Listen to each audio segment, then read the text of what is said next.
Boa noite, tudo bom, pessoal? Começando, todo mundo começando na hora marcada, às 18 horas, aos nossos domingos, nós novamente. Olá, Rita de Cabo Frio, tudo bem? Patrícia, Ubatuba, Litoral Norte. Que bom, né? Assim tem pessoas de várias cidades, a gente já vê que o frio não tá em todo lugar, porque aqui em São Paulo tá bastante. Bom, gente, muito obrigada pela presença constante de vocês. Agora todos os domingos praticamente todos os domingos praticamente não, todos os domingos a gente está fazendo esse trabalho, né? Queria saber de vocês se tá tudo ok com áudio, com vídeo. Só coloquem por gentileza nos comentários para eu poder iniciar aqui a nossa ideia de hoje. Nosso tema de hoje, né? Hoje nós vamos falar a respeito de codependência e as feridas da infância. Cristiane de São José, Bruna, oi Bruna do Ceará, com certeza, com um tempo maravilhoso. Silma, Terezinha, tudo bem, Terezinha? Tex, Lupe, Regina, Patrícia, já falei de Ubatuba. Tudo ok com som, com imagem, tudo? Então vamos lá. Bom, gente, por que esse tema? Oi, Wenderson, tudo bom? Então vamos fazer daquele mesmo esquema que a gente tem combinado, que é iniciar com o tema, né? Então eu trago para vocês o tema e aí depois uma meia hora falando sobre o assunto e depois a gente usa outra meia hora para vocês fazerem suas perguntas, né? Esse tema também ele foi definido essa semana em função, como eu já disse para vocês, eu tenho pedido para as pessoas me escreverem, colocarem mandarem mensagens pelo direct do Instagram ou aqui pelo Facebook ou alguns pelo WhatsApp, pedindo para que vocês manifestem os temas que são mais relevantes para vocês, né? Na semana que vem eu vou abordar o desligamento emocional, que vocês vêm pedindo bastante, mas eu tenho buscado algumas informações para trazer uma live mais com conteúdo mais prático para vocês, mais específico, que possa realmente iniciar um processo nesse sentido. E hoje nós vamos falar a respeito da codependência relacionada às questões da nossa infância, ou seja, as feridas da criança, né? As feridas da nossa infância. Falar um pouco daquilo que nós chamamos de criança interior ou criança ferida, enfim. O que ficou como ferida aberta da nossa infância, que pode ter desencadeado comportamentos codependentes e que hoje impactam nas nossas relações atuais, sejam com os nossos cônjuges, com os nossos namorados, parceiros, com os nossos filhos, com outras pessoas, né? Porque como nós já falamos, a codependência ela não se dá apenas nas relações com usuários de substâncias, mas ela se dá também em outras relações. O que é importante, nós sabemos que a codependência é nossa, ou seja, independente do outro, do comportamento do outro, nós, se não nos cuidarmos, estaremos reproduzindo esse padrão codependente. Então, por que é importante entender a nossa parcela? Porque enquanto a gente achar que enquanto o outro fizer aquilo que eu imagino que ele precisa fazer, tudo será resolvido, eu, na verdade, vou estar só postergando, na verdade, a saúde familiar, a saúde mental, tanto para mim, quanto para o meu parceiro, ou para a pessoa envolvida no caso, ou para toda a minha família, né? Então, a importância de nós assumirmos a codependência como algo nosso, que pode ter sido exacerbado, sem dúvida, pela convivência com um dependente químico ou com um usuário, com alguém que tem compulsão a outros objetos, né? Então, não somente a questão da dependência de substâncias psicoativas, mas a dependência sexual, dependência de jogos, a dependência afetiva, workaholics, enfim, pessoas que de alguma maneira desenvolvem compulsões, comportamentos inadequados, violência, pessoas que de alguma maneira nos fazem viver uma montanha-russa emocional. Essa montanha-russa emocional, na verdade, ela é uma reprodução, provavelmente, de padrões da nossa infância. né? Então, às vezes a pessoa diz, nossa, me reconheci codependente quando eu comecei a namorar o meu marido ou quando meu filho passou a usar droga. Ok, você pode até ter se reconhecido codependente nessa ocasião, mas a codependência, como nós já falamos várias vezes aqui. Boa noite, pessoal. Eu vou já olhar para tudo isso daqui, tá? Por enquanto eu vou seguir aqui, depois a gente abre as perguntas. Como nós já falamos várias vezes aqui, a codependência ela é nossa, ou seja, ela é de responsabilidade nossa cuidar desta codependência, né? Independente se o nosso ente usuário vier ou não a entrar em recuperação. Bom, e aí vamos voltar então, por que que essa codependência tem relação com a nossa infância? É, Vocês todos sabem, né, que eu já há cerca de 2 anos lancei o livro chamado Até que a Droga Nos Separe, um olhar sobre a codependência, e há cerca de 3 meses eu lancei um guia prático de atividades. Esse guia, ele deu origem a um grupo de apoio que nós estamos realizando reuniões quinzenais, online, remotas, né? Com pessoas de todo o Brasil, que são pessoas, na verdade, que vem seguindo o trabalho proposto no guia, que é um trabalho, algumas pessoas aqui estão no grupo, né? Outras não conhecem ainda, mas eu queria dizer para vocês que muito do que tem sido motivo ou tem sido objeto aqui das nossas lives é o conteúdo que eu tenho observado nesses grupos, né? Então, nós estamos fazendo escavações à nossa infância, à nossa família de origem, à nossa ancestralidade, através de um caminho direcionado por meio de perguntas reflexivas, por meio de exercícios sistêmicos e por meio dessa moderação que eu venho fazendo quinzenalmente com esse grupo. E o que nós temos descoberto? O quanto, né, apesar disso já ser objeto de estudo há muito tempo, e inclusive está colocado no livro, né? Nós temos descoberto através dessas experiências o quanto é real em cada membro que vem e conta que fez a sua pesquisa, que fez o seu trabalho, o seu capítulo, digamos assim, a sua atividade do capítulo, e o quanto essa pessoa descobriu o momento exato em que a sua codependência se tornou perceptível para ela. Ou quando ela efetivamente percebeu que começou a desenvolver um padrão relacional, ou seja, uma maneira de se relacionar com as pessoas de forma que nós chamamos com traços de codependência, né? Então, quando se desenvolveu a dificuldade de falar não, quando se desenvolveu a dificuldade de agradar, quando se desenvolveu o perfil de ser sempre a boazinha para ter a atenção das outras pessoas. Então, diversas características que nós já sabemos que são características da codependência, elas foram desenvolvidas, na verdade, na nossa infância, a partir de feridas, né? Isso é importante a gente entender. A partir de feridas emocionais que aqui nós vamos falar sobre algumas delas. Eu acho que essa live, na verdade, a gente tem aí condições de abordar esse tema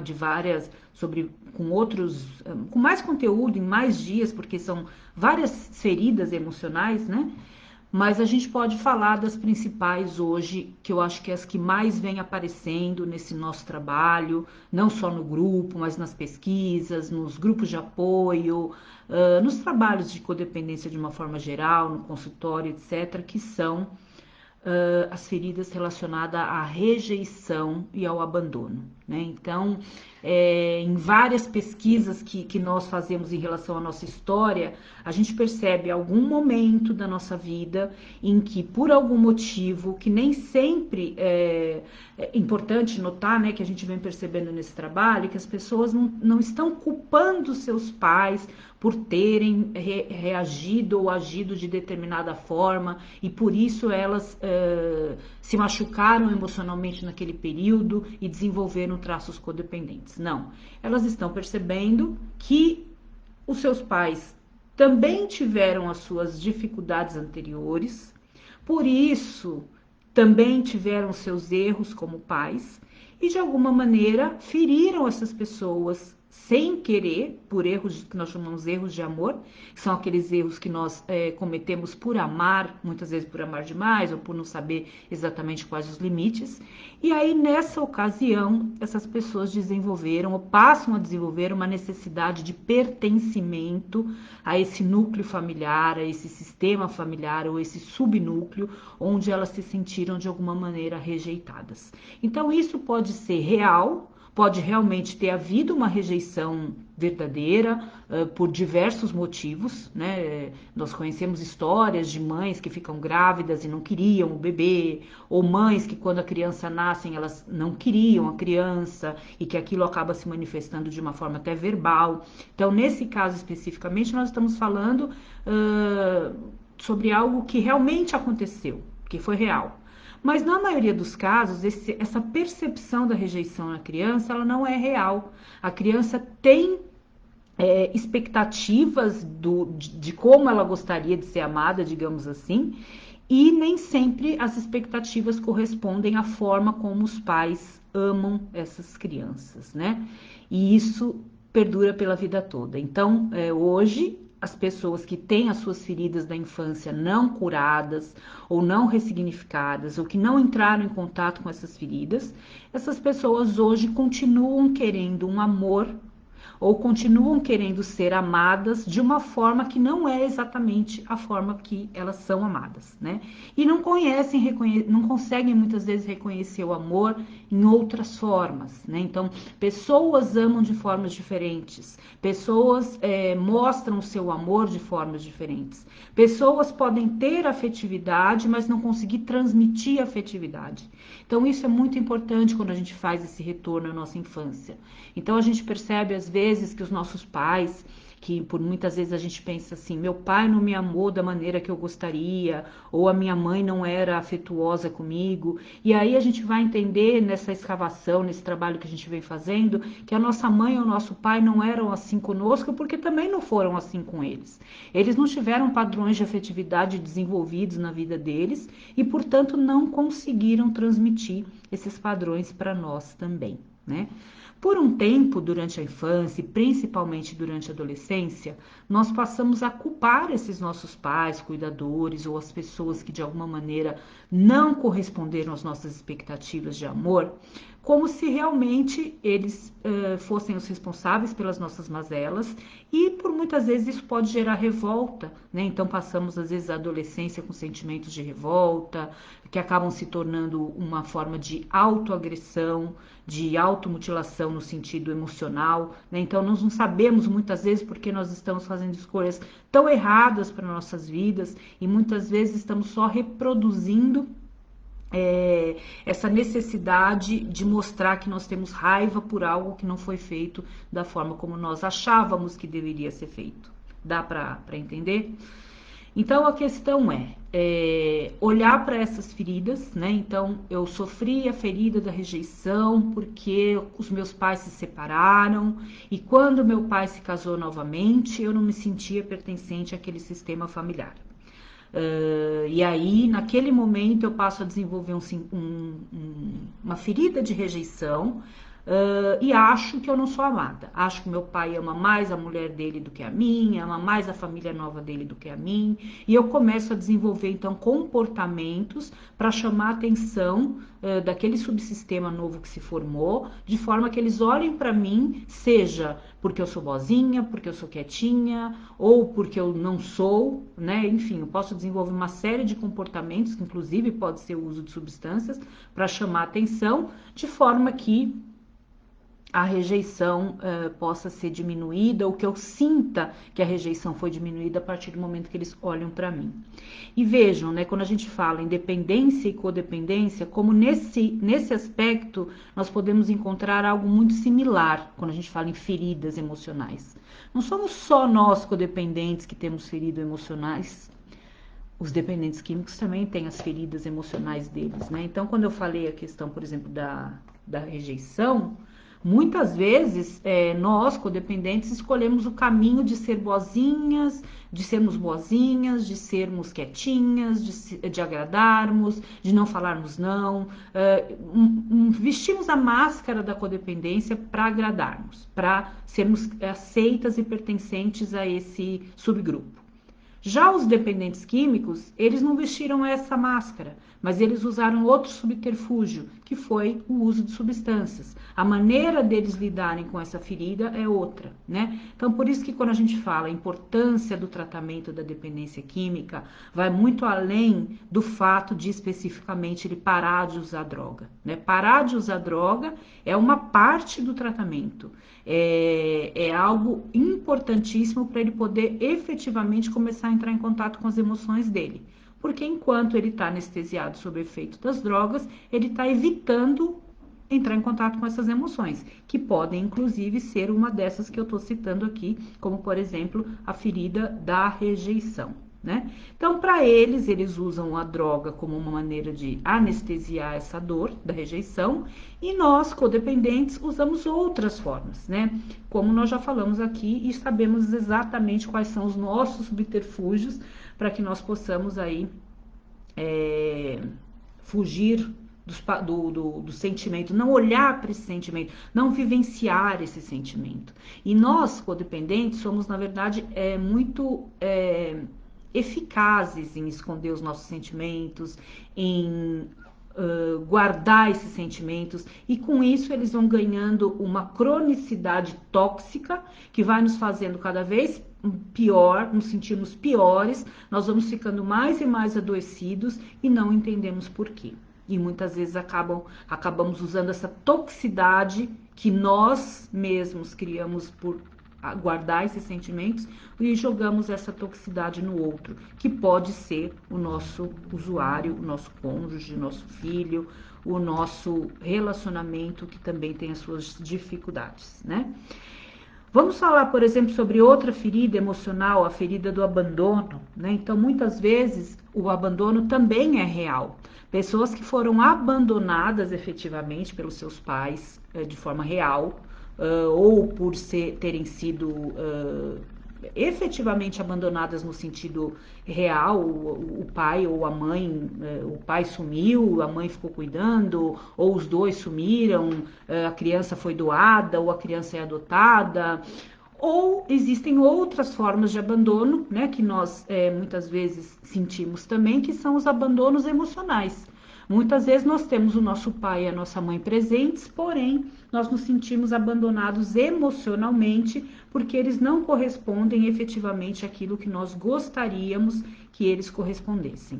Então pode haver um abandono afetivo, ou seja, eu me sinto abandonado afetivamente porque eu gostaria de ser amado de uma forma diferente. Pode haver um abandono relacionado à negligência, né? Então são aqueles pais em que negligenciam as necessidades dos filhos sobre várias formas, desde as necessidades básicas que passam pela alimentação, pelos cuidados com a própria higiene, os cuidados com a criança, passando pela atenção às atividades escolares, aos amigos dessa criança, enfim.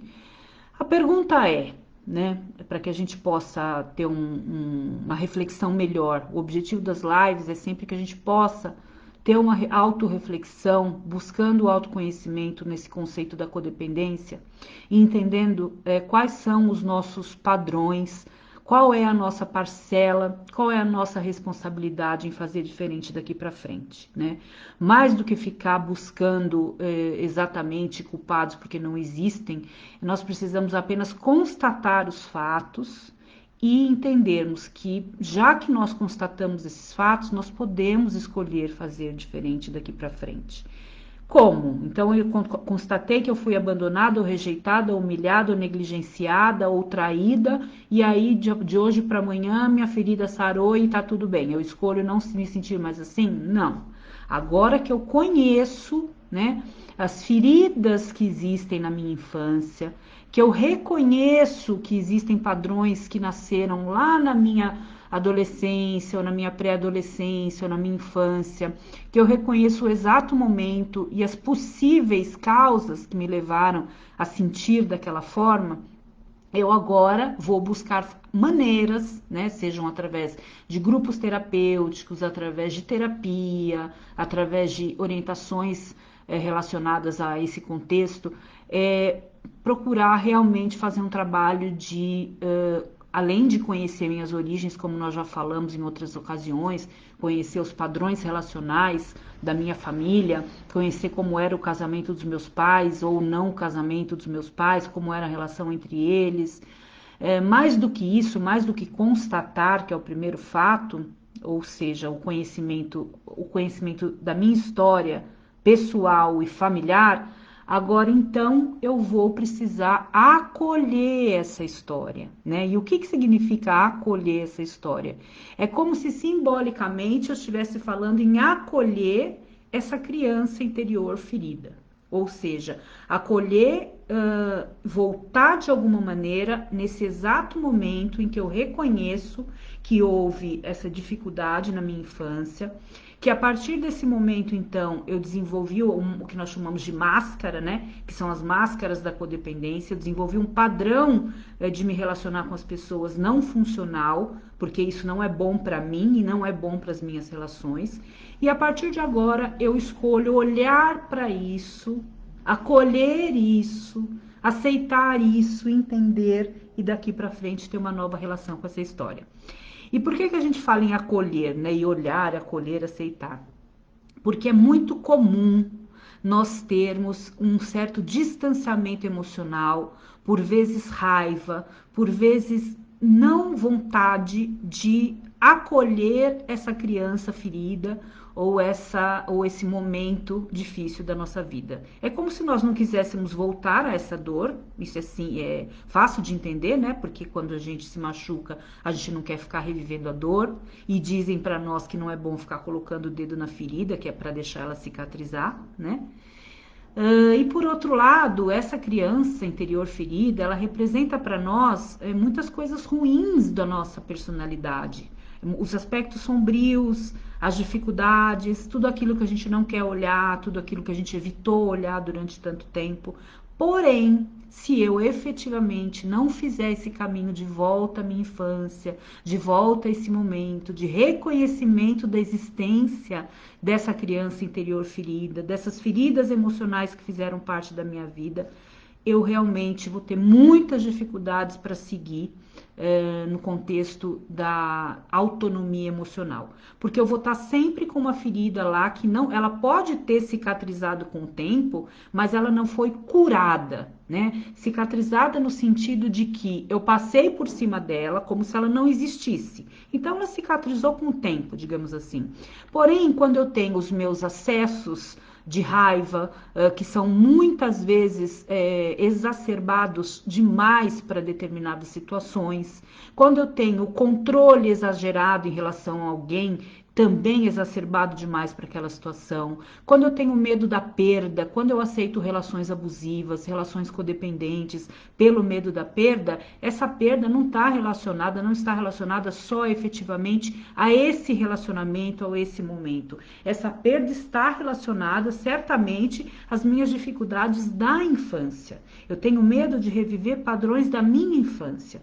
Então, por que é importante eu voltar lá e ressignificar? Porque aí sim, essa ferida vai estar curada e caso aconteça novamente na minha fase adulta uma rejeição por parte de alguém, uma humilhação, uma traição, um abandono, eu sou adulta e tenho meus mecanismos como mulher adulta ou como indivíduo adulto para lidar com essas feridas, né? É muito diferente a reação de um adulto que teve a sua criança interior curada e tem uma reação de raiva ou de controle ou de ciúmes em virtude do medo da perda daquela relação atual, do que o adulto que não teve a sua ferida, as suas feridas emocionais ressignificadas, cuidadas, tratadas e tem esses rompantes, né, emocionais que são essa potencialização da dor atual somada à dor da infância.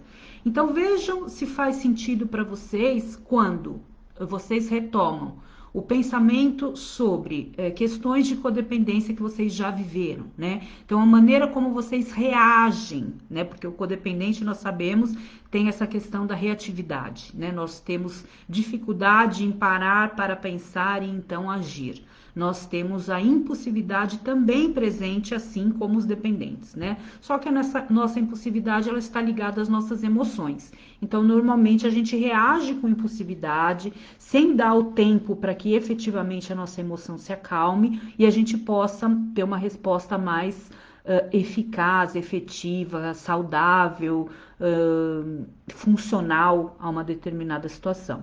Então imaginem vocês uma situação que vocês tiveram algum ímpeto além da conta, digamos, um ímpeto que foi exagerado em relação ao teu relacionamento com o seu usuário, com o seu parceiro, com o seu filho, com aquela pessoa pela qual você sente que a sua codependência acabou se exacerbando ou se desenvolvendo.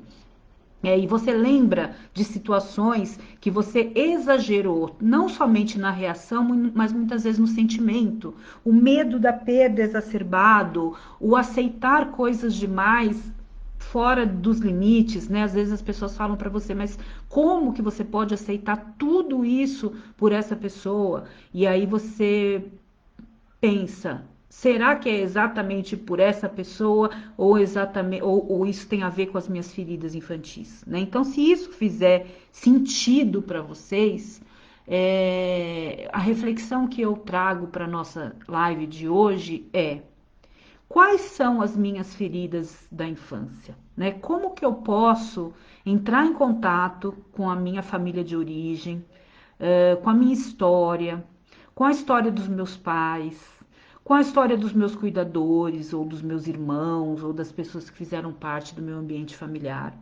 E como eu posso detectar quais foram as sensações, as percepções, né? Sensações não, percepções que eu tive, que muitas vezes não estavam corretas, mas que foi assim que eu percebi. Entendam isso. A responsabilidade da percepção e do sentimento é nossa. Não é que efetivamente o meu pai ou minha mãe realmente fizeram aquilo ou o meu cuidador. Às vezes, como eu disse, às vezes realmente aconteceu, é genuíno.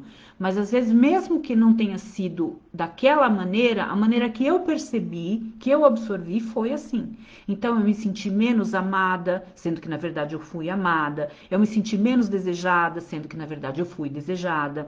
Então, voltando a essa origem, voltando a essa história, a reflexão é: vocês conseguem fazer um movimento no sentido de entender quais foram as feridas emocionais que ficaram abertas ou não tratadas ou cicatrizadas de uma forma não totalmente da sua infância? Foi a rejeição? Foi o abandono? Foi a negligência? Foi a humilhação? Foi a traição? Foi a injustiça?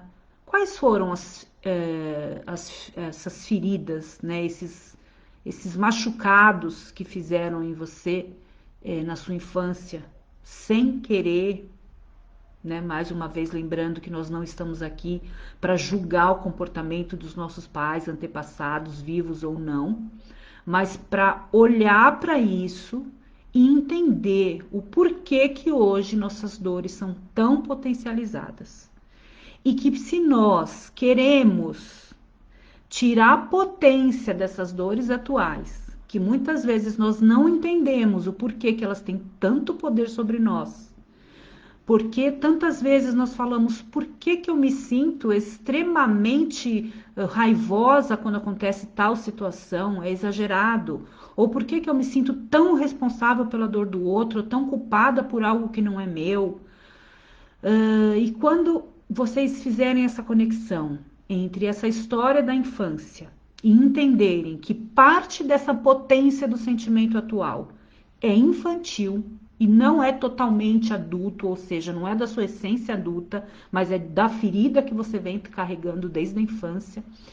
aí sim, né, é possível começar a trabalhar essa ferida no sentido de realmente cicatrizá-la agora com as ferramentas que você tem como adulta e não mais permitir que essa potência de dor afete a sua vida atual. A dor que você vai ter, a dor que você vai vivenciar vai ser uma dor real. A dor de um luto do fim de um relacionamento, a dor da tristeza por um filho que está usando drogas, uma dificuldade de controlar a ansiedade em relação, muitas vezes, a essa questão da codependência quando eles estão na ativa, diversos sentimentos que são naturais do processo atual de vivência de todos nós. Porém, é possível reconhecer que existem dores que são potencializadas pelas dores da infância, né? Então, o convite que eu faço a vocês é que, de alguma maneira, vocês busquem, né? E eu sempre sugiro a escrita terapêutica para isso, que nada mais é, para quem conhece o programa dos 12 passos, do que fazer um quarto passo, né? Um destemido inventário moral de si mesmo, ou quem não tem necessariamente essa questão específica do contato com os 12 passos, que possa sim pegar um caderno, entrar em contato com as suas histórias. Nós, no nosso grupo dos estudos do livro Até que a Droga Nos Separe, nós estamos usando recursos sistêmicos, né, que estão nesse guia prático. Então, se você quiser também participar com a gente dos estudos, a cada 15 dias nós nos reunimos, né, temos esse guia aqui do livro, né, que complementa, desculpem, o conteúdo do livro. Então tá aqui o livro, Um Olhar sobre a Codependência, e aqui o guia. Esse guia, como eu já disse, tem muitas perguntas, mais de 250, onde nós fazemos esse autoquestionamento para que nós possamos entrar em contato com a nossa história. Se você não tem o guia, não tem o livro, não faz 12 passos, pegue um caderno, se proponha, né, a olhar para essas feridas. Porque quando você efetivamente encontrar o momento em que elas surgiram, como elas surgiram, entender que aquilo foi uma percepção sua, e mais do que isso, entender que agora, como mulher, como adulto, como homem, você tem ferramentas para se autocurar, né? Quando nós éramos crianças, nós éramos impotentes perante as pessoas que nos feriram, querendo ou não. Pessoas que de alguma maneira nos abusaram, nos violentaram, nos humilharam, nos traíram, nos abandonaram, negligenciaram, rejeitaram, por várias razões, né? Não estamos aqui para discutir isso, mas nós não tínhamos como nos defender disso. Então, por isso criamos essa máscara, que é uma espécie de uma armadura, para que nós pudéssemos sobreviver à vida com essa dor, né? Crescer, virar adolescente, ter relacionamentos, enfim, continuar vivendo, né? Então, nesse sentido, somos sobreviventes dessas dores da infância.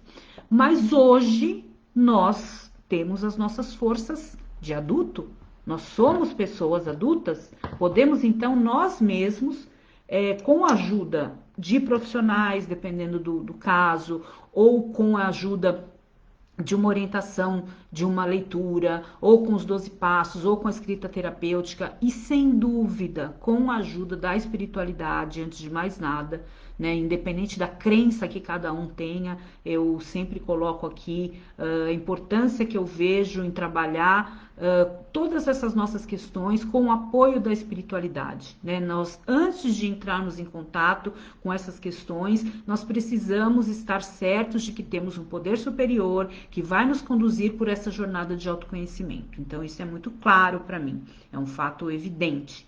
Então, antes de você entrar nesse processo de autodescoberta, de adentrar esses porões, ou ainda de abrir o baú da sua vida, das suas dores, conte com a reconexão com seu poder superior.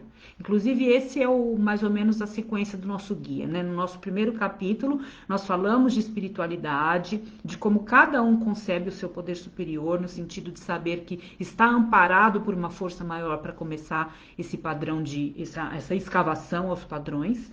E aí depois, certos de que estamos sendo acompanhados por esse poder superior, aí começamos então esse processo. As nossas meninas, né? Falo as nossas meninas porque o nosso grupo hoje, até então, só tem mulheres, né? Elas tem dito, e eu sei disso, porque também já passei por isso e sempre passo quando tenho que rever algumas questões, que existem momentos que essa escavação traz muita dor, traz muito medo de seguir em frente, porque é como se nós estivéssemos realmente entrando em contato novamente com essa criança interna ferida, né? Mas é somente assim que nós podemos passar, quando a gente efetivamente acolher essas dores, mostrar para essa criança que ela não precisa mais se sentir abandonada, rejeitada, humilhada ou traída, que nós podemos sim cuidar dela a partir de agora, que ela não precisa mais usar esses artifícios para poder sobreviver, porque ela já chegou até aqui e ela somos nós, adultas resilientes e aqui, né, em pleno domingo, assistindo uma live para entender um pouco mais a respeito de feridas emocionais. Então, isso já mostra o quanto nós estamos prontas para essa caminhada, certo? Bom, vamos lá, porque já são 18h36 e se vocês já sabem, né, eu não paro de falar, então eu vou dar uma pausa para poder subir aqui e ver a questão das dúvidas. Então, boa noite para todas que eu já dei, para quem eu não dei, Alzira, Aline, Ana Cláudia de Marília, Silma, Michele da Bahia, Eduardo do nosso grupo, Maria Lúcia, boa noite, Mara, querida, Maria Ivonete de Recife, Bruninha, que está sempre aqui comigo e com o Gabriel nas nossas lives, Eloá, Elizabeth de Limeira, Silma, precisamos muito mesmo falar sobre esse tema, faz parte do nosso autoconhecimento, sem dúvida. Quem acompanha o meu trabalho sabe que, apesar de eu ter de eu desenvolver trabalhos com familiares de usuários de substâncias, o meu foco é justamente ajudar esses familiares não somente no manejo com os seus usuários, mas mais do que isso, a buscarem o seu autoconhecimento para se libertarem da codependência, entendendo que a codependência é um padrão individual, ele é relacional, ele se dá na relação com o outro, mas eu preciso cuidar da minha parte, né? Então, é isso mesmo, Silma. Raquel, boa noite a todos, em especial Romina, boa noite, Fabiola querida, Noemi, Bruninha, Maria Silva, Stefânia, manda o link da live, por favor. Eu acho que o link é esse mesmo, né? Se você tá aqui, querida Stefânia, é aqui. Depois, se você quiser acompanhar, ele vai continuar aqui depois. Nara, boa noite. Su, boa noite, do nosso grupo também. Terminei de ler o livro, estou iniciando o caderno de exercícios. Que bom, Silma. Então, da próxima vez, você vem participar com a gente daqui 15 dias do nosso grupo, se você já está fazendo exercícios.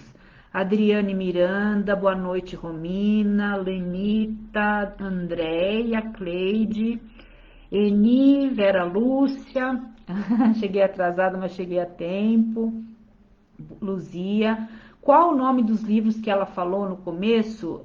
Gente, o livro a qual eu me referi é o Até que a Droga Nos Separe, um olhar sobre a codependência, que esse livro é de minha autoria, que a maior parte de vocês já conhece.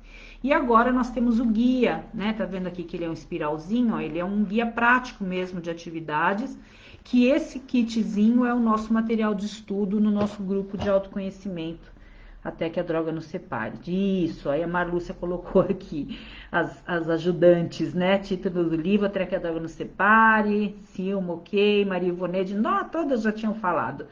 Alguém tem eles em PDF? Não, não existe essa disponibilização em PDF. Os livros estão à venda pelo site rominamiranda.com.br.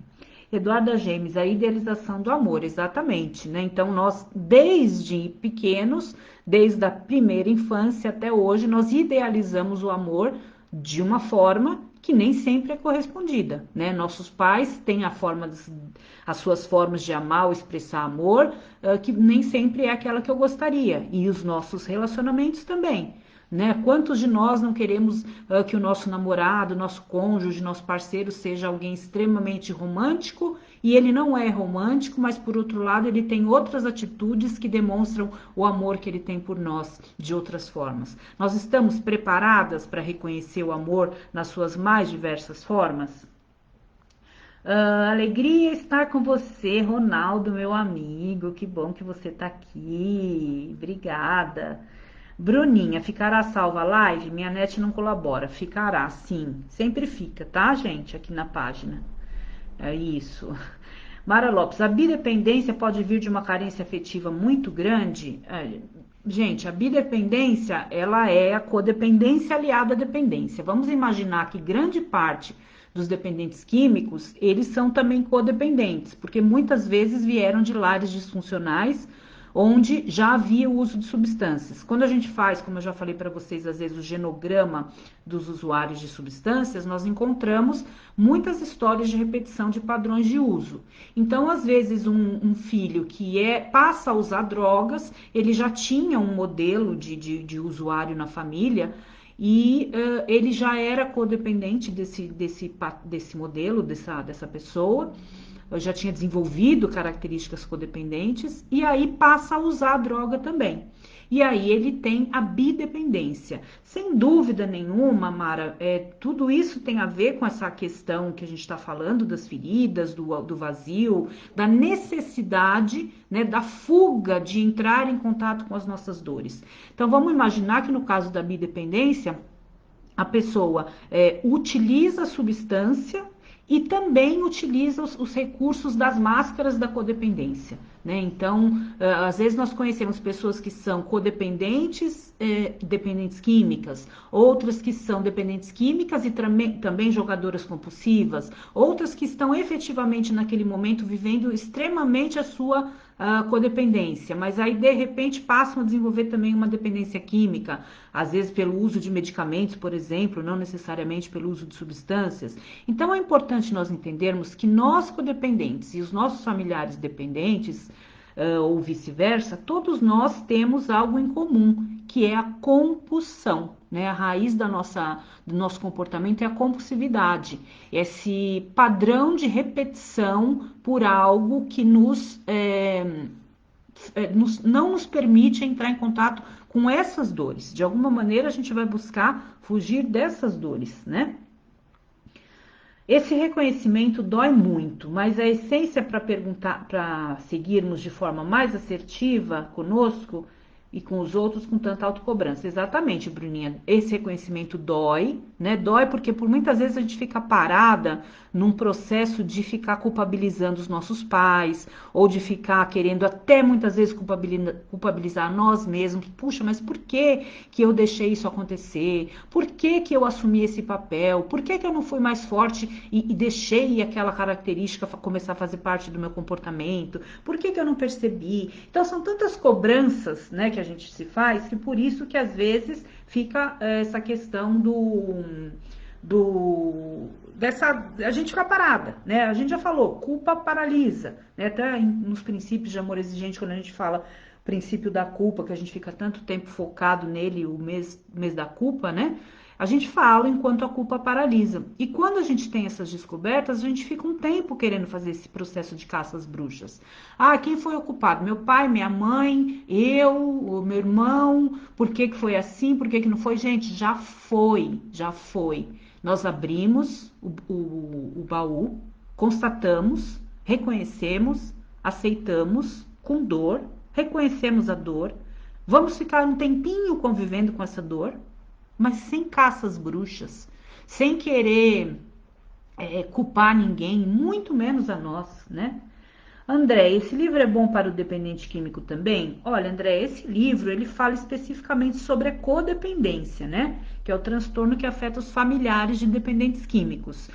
É muito importante que o dependente químico conheça o mecanismo da sua família, ou o mecanismo das pessoas que são afetadas por ele, até para que, quando a gente fala em terapia familiar, né, que um precisa conhecer a realidade do outro, para que eles possam valorizar as dores do outro, respeitar as dores do outro. Então, é muito importante nesse sentido também, tá?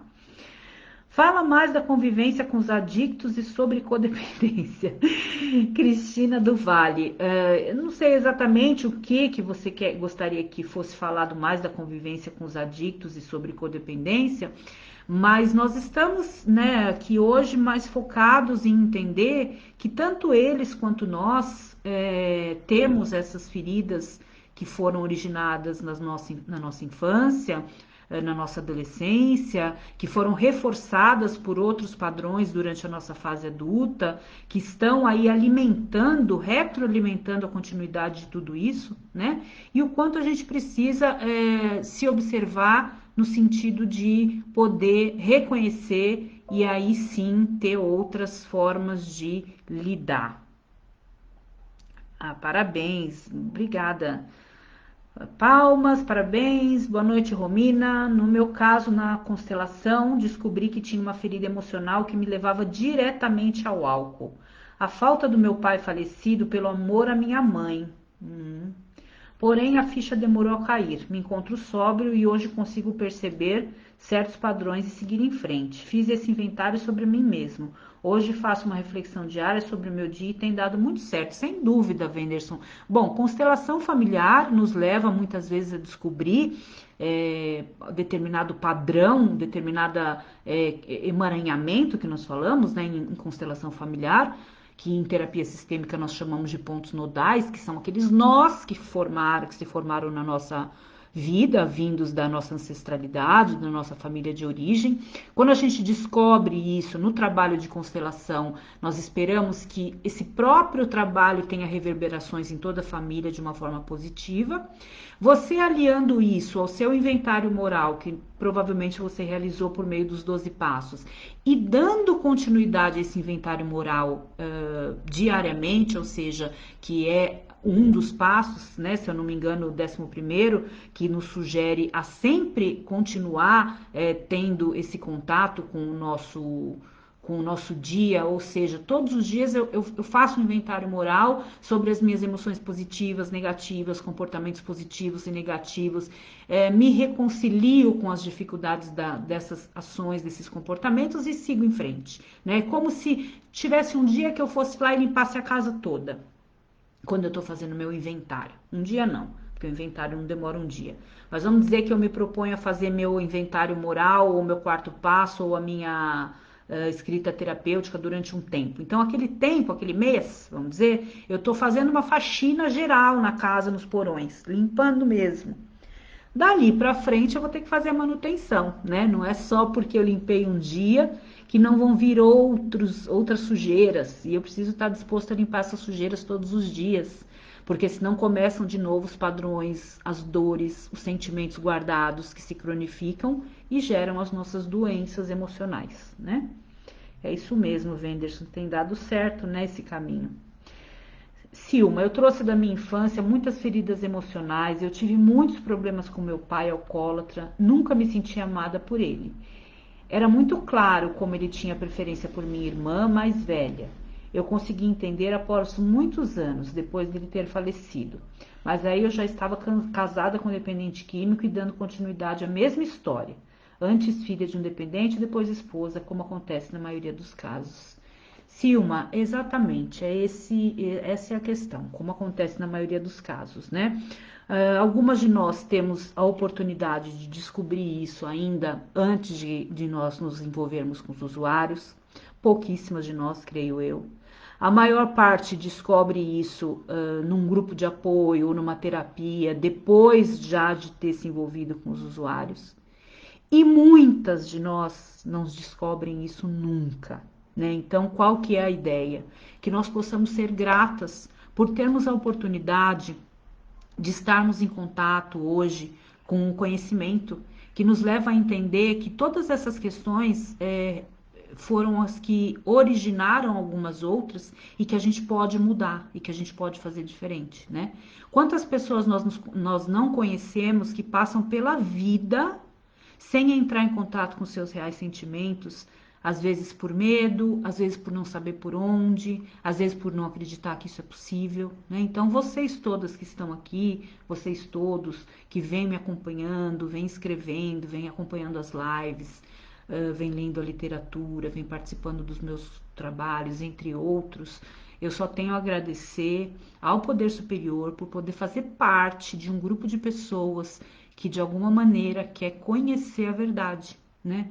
E infalivelmente a verdade vos libertará. Não tem como ser diferente. Quando a gente conhece exatamente as nossas feridas e a gente se propõe a enfrentar com dor, e saber que esse caminho é o único, né, que é o caminho estreito que a gente tem que seguir, aí sem dúvida nenhuma a gente vai ser liberto. Eu tenho certeza disso e é por isso que eu gosto tanto de trabalhar com esses temas, porque eu sei que todos eles vão nos tirar das amarras emocionais. Carmen de Olinda, Marco Antônio, meu aluno, boa noite. Obrigada por estar aqui, Marco Antônio. Boa noite, Romina Fabiane, que vem nos acompanhando. Boa noite. Como faço para implantar em um projeto que coordena esse estudo até que a droga nos separe? Cássia, se você quiser me chamar depois no WhatsApp ou no inbox aqui, a gente pode conversar como fazer isso.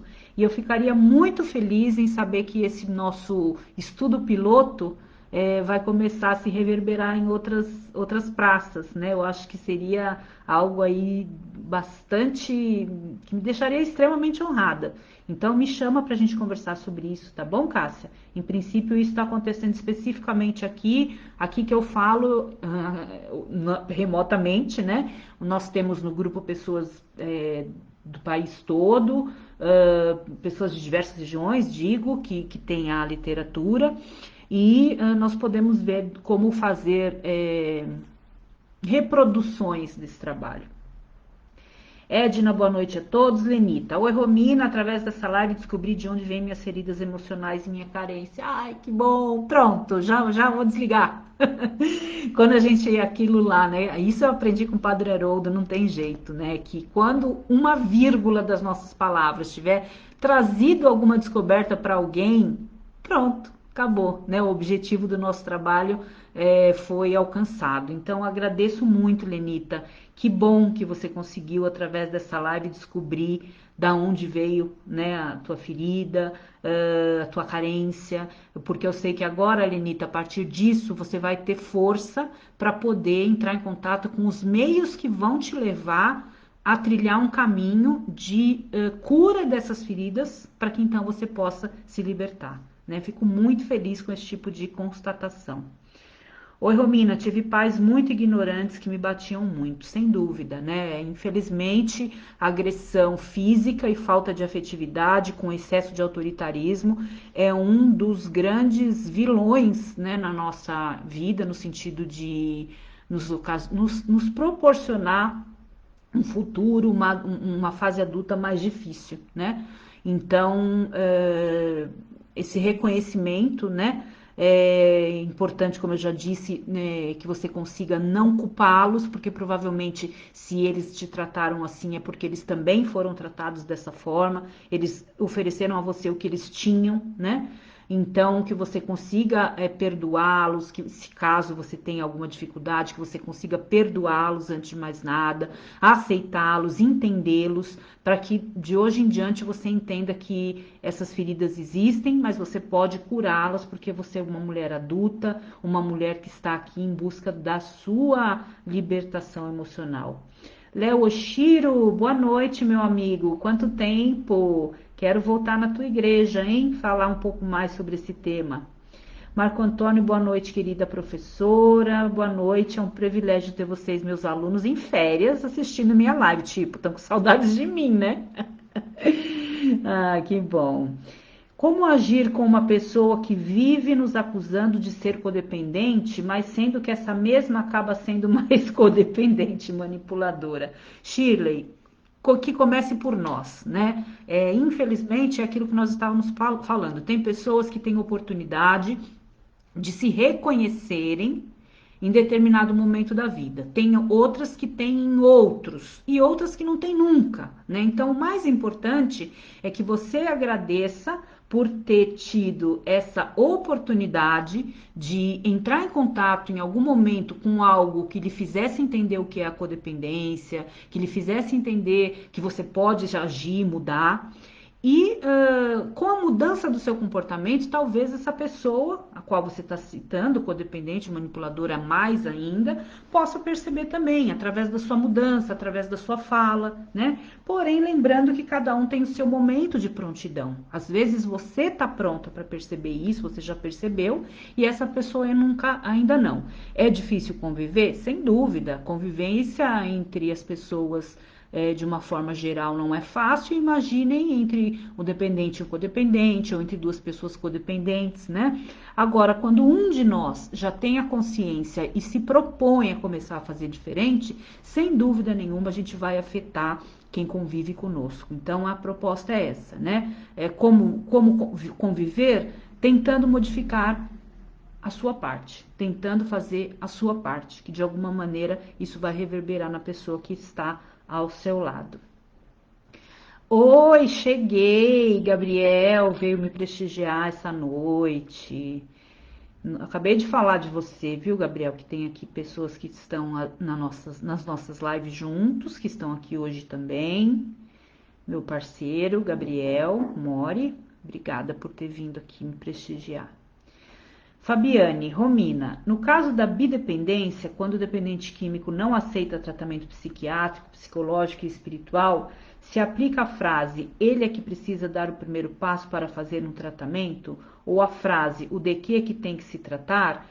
Então, na verdade, assim, o tratamento ou a mudança de cada um de nós, seja dependente, codependente, bidependente, seja compulsivo sexual ou por jogos, enfim, é individual, né? Nós escolhemos entrar em tratamento, entrar no processo de recuperação ou não.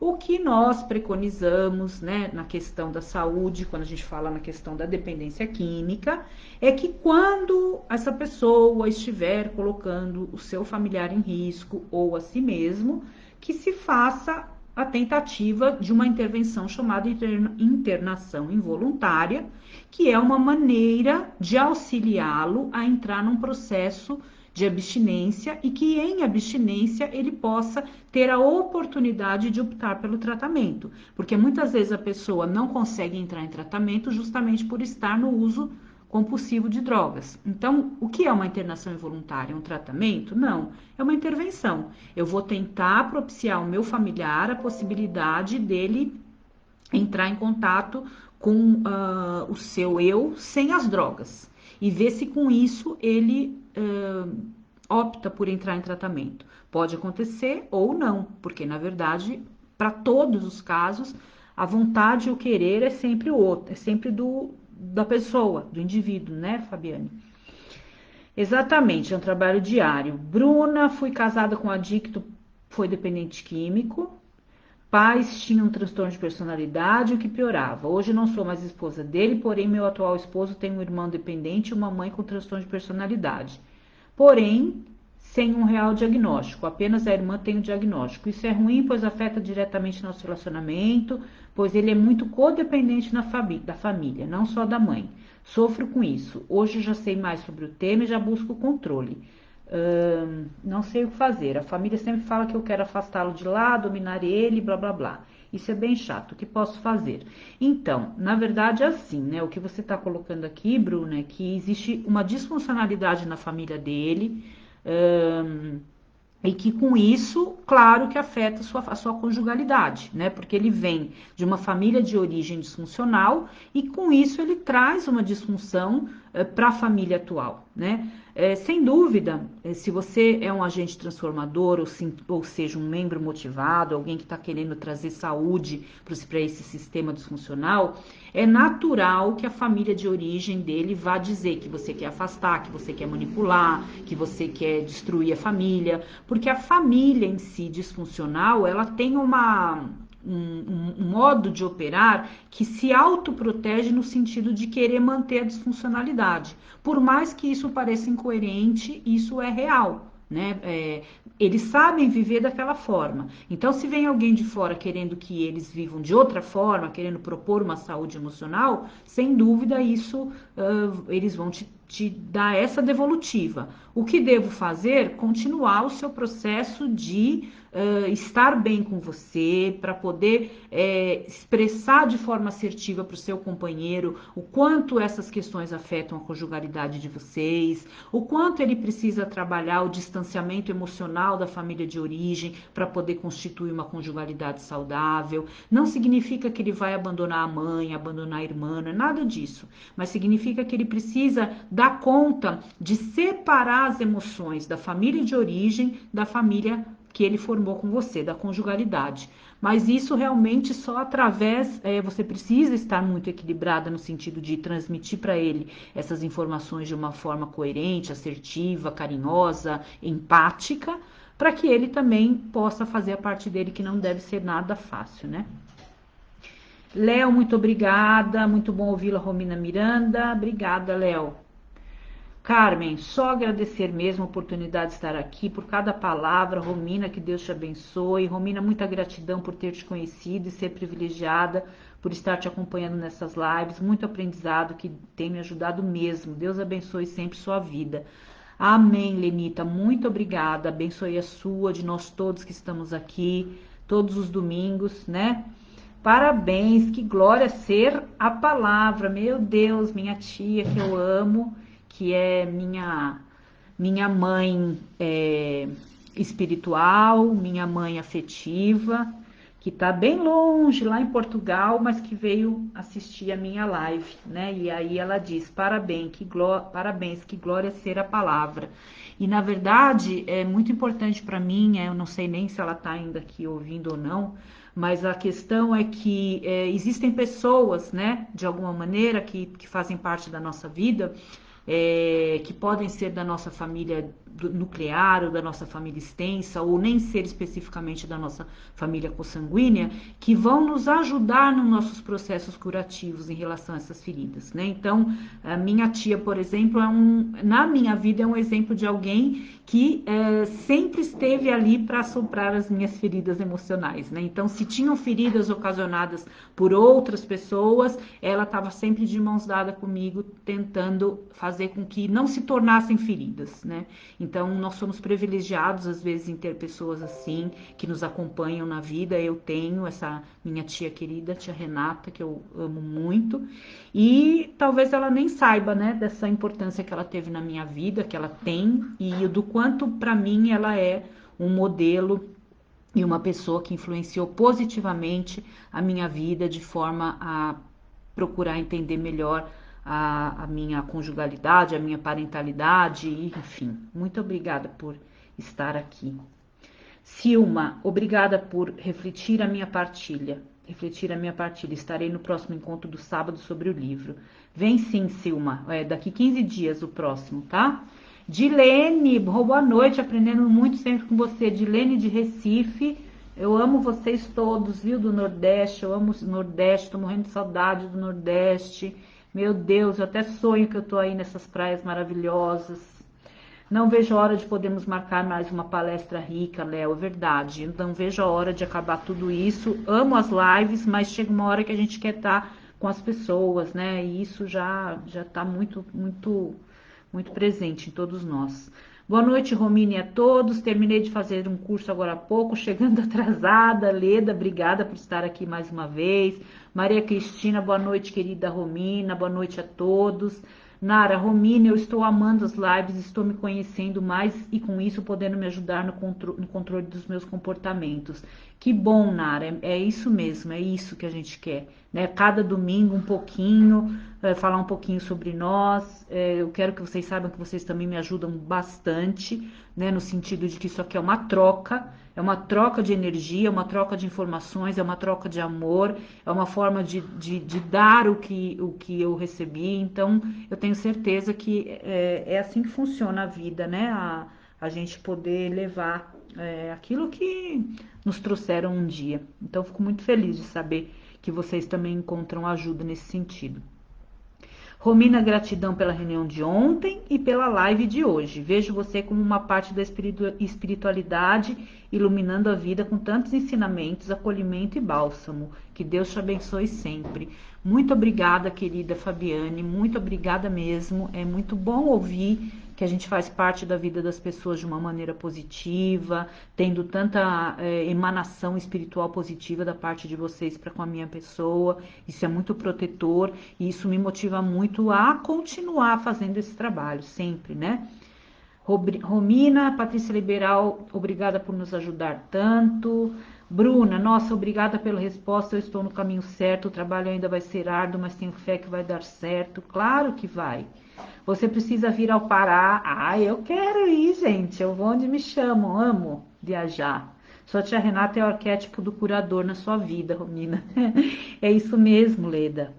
É isso mesmo, né? Que maravilha. E ela veio aqui hoje me visitar, hein? Estamos no verão amazônico, muito calor. E aqui a gente está no frio de São Paulo. Estou aguardando a chegada do livro e quem sabe participar do estudo. Cláudia Baroni. Sim, Cláudio, seu livro já deve estar chegando essa semana e você consegue participar do estudo daqui 15 dias, sem dúvida, vai ser o nosso próximo. Bom, perguntas acabaram, muitas questões relacionadas a agradecimentos e a pessoas que estão de alguma maneira tentando absorver um pouquinho do conhecimento a cada domingo, né? Então eu agradeço todas vocês, todos vocês que estiveram aqui hoje comigo. Como devo me comportar após uma crise provocada para uma mudança de comportamento do outro? Como devo me comportar após uma crise provocada para a mudança de comportamento do outro? Bom, após a promoção da crise, nós precisamos efetivamente nos preparar para enfrentar. Quer dizer, nós temos que nos preparar para enfrentar uma crise antes de fazer essa crise acontecer. Mas vamos dizer, essa crise aconteceu, eu ainda não tinha tido o preparo ideal, de alguma maneira essa crise não foi bem administrada, essa crise não teve um bom resultado, vamos começar de novo, né? Lembrando que para enfrentar crises, nós precisamos estar preparados. E provocar crises, muitas vezes, é necessário para que a gente possa sair do nosso estado comum, né? É claro, aqui efetivamente a gente está remetendo a um princípio de amor exigente, que é o princípio do mês, o 7º princípio, né? Então, como coordenadora do grupo de cônjuges de AE, eu sempre trago, né? Acho que na minha veia, né? Um pouco disso, então a gente acaba utilizando também esses conceitos. Então, o princípio de amor exigente do mês fala a respeito de gerar a crise. Então, como é importante, né, eu gerar essa crise, saber administrá-la, porque dela, bem administrada, eu posso ter resultados positivos. Isso, em amor exigente, é esse princípio. Na teoria sistêmica, ou na minha área de atuação, né, nós falamos em provocar a quebra da homeostase familiar, que é justamente a quebra desse ciclo que ele se repete, né? Então, mesmo que seja a família disfuncional, todo mundo está girando em volta daquilo. Então, tem um dependente químico, todo mundo está em volta daquilo e não sai daquilo. Aí aquele dependente vai para uma internação, a família muitas vezes não dá conta daquela internação ou de manter aquele processo, porque aquela família acaba fazendo um boicote ao tratamento porque quer, na verdade, manter o padrão disfuncional. Pode ser estranho, né? Mas é um processo totalmente inconsciente.